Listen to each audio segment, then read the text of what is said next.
Assalamualaikum warahmatullahi wabarakatuh. Perkenalkan, nama saya Muhammad Sodikin dari Prodi Teknik Industri Universitas Yunarta Pasuruan. Di sini saya akan mempresentasikan jawaban dari mata kuliah Teknik Perawatan dan Keandalan, di mana mata kuliah ini dibimbing oleh dosen yang bernama Bapak Hafid Turizki STMT. Baik, soal yang pertama yang berbunyi, jelaskan definisi maintainability dan reliability menurut pakar-pakar. Di sini saya ada 1, 2, 3, 4. Terus, maintainability menurut secara umum itu adalah kemampuan suatu item dalam kondisi pemakaian tertentu untuk dirawat dan dikembalikan kepada keadaan semula, di mana alat tersebut dapat menjalankan fungsi yang diperlukan. Jadi kemampuan suatu item itu maksudnya apa ya?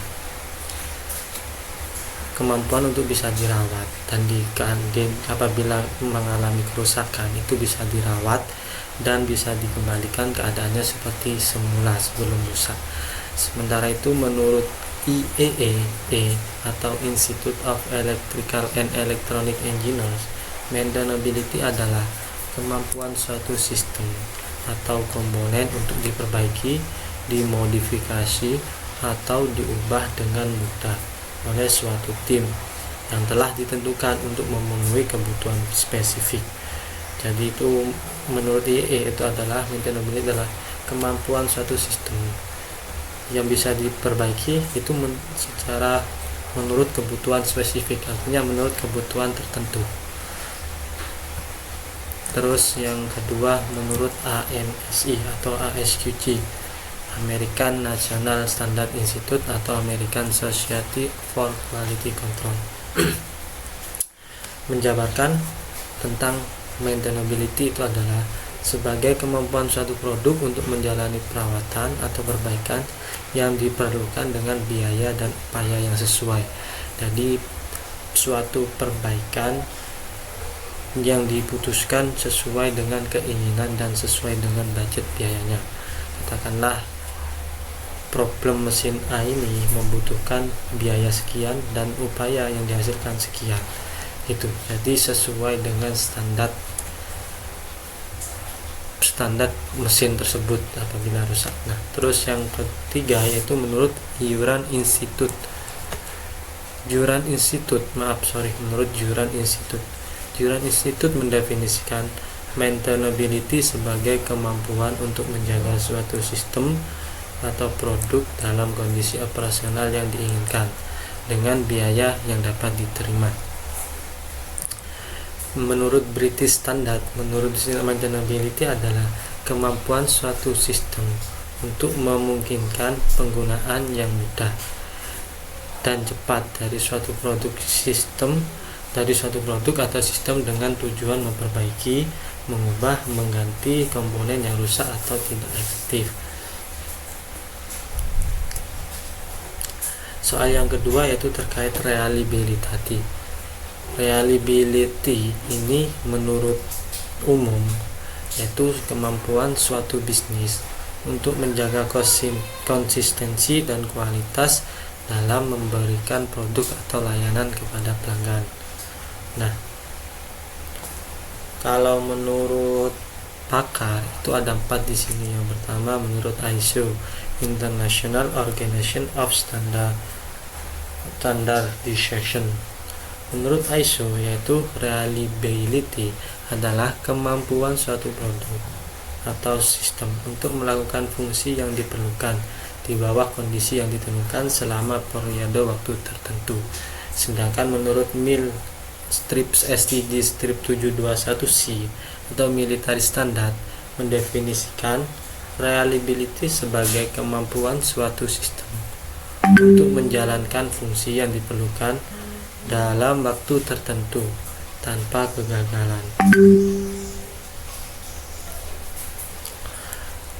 Terus untuk menurut Philip Scoresby atau seorang ahli manajemen kualitas mendefinisikan rehabilitasi sebagai ketepatan waktu dalam kinerja suatu produk atau sistem, yaitu kemampuan untuk berfungsi sesuai dengan harapan tanpa kegagalan.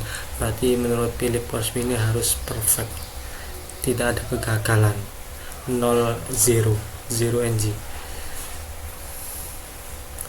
British Standard, menurut British Standard adalah reliability adalah kemampuan suatu produk atau sistem untuk beroperasi dengan tingkat kegagalan yang rendah dalam kondisi yang ditentukan dan untuk periode waktu tertentu. Jadi maintainability dan reliability keduanya sangat penting dalam pengembangan dan pemeliharaan sistem atau produk untuk memastikan kinerja yang baik dan biaya operasional yang efisien.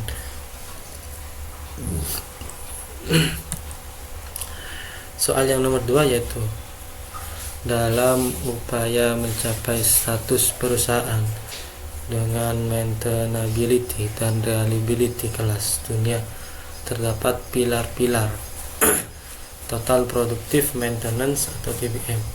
Sebutkan dan jelaskan. Di sini saya menjelaskan yang pertama yaitu 1.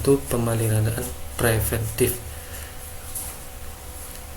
atau Planet Maintenance adalah pilar utama dalam TPM yang mendorong perusahaan untuk merencanakan dan menjadwalkan peralatan secara teratur. Nah, fungsinya Planet Maintenance ini adalah sebagai pilar utama untuk mendorong TPM itu di perusahaan. Terus tujuannya adalah mencegah kegagalan peralatan yang tak terduga, mengurangi waktu henti produksi, dan meningkatkan umur pakai peralatan. Terus yang kedua, perawatan diri atau autonomous maintenance. Perawatan diri melibatkan pelatihan operator untuk melakukan tugas-tugas pemeliharaan sederhana seperti pembersihan, pelumasan, dan inspeksi harian data peralatan mereka. Tujuan untuk meningkatkan pemahaman operator tentang kondisi peralatan serta memungkinkan mereka untuk mengidentifikasi masalah awal dan mengambil tindakan korektif sebelum masalah berkembang menjadi lebih serius.